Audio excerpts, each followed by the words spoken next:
Yan na, gulay with chicken wings. daran ng aking ginisang gulay. Ito na mga lodi.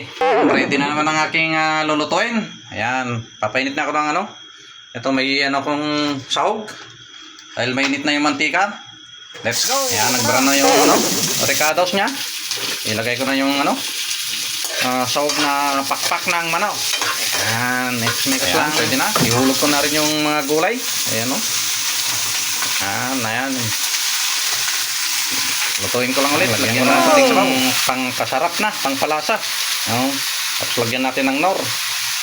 Papakita ko na sa inyo ang aking niluluto. Ito, ginisang gulay na merong sahog na pakpak ng manok.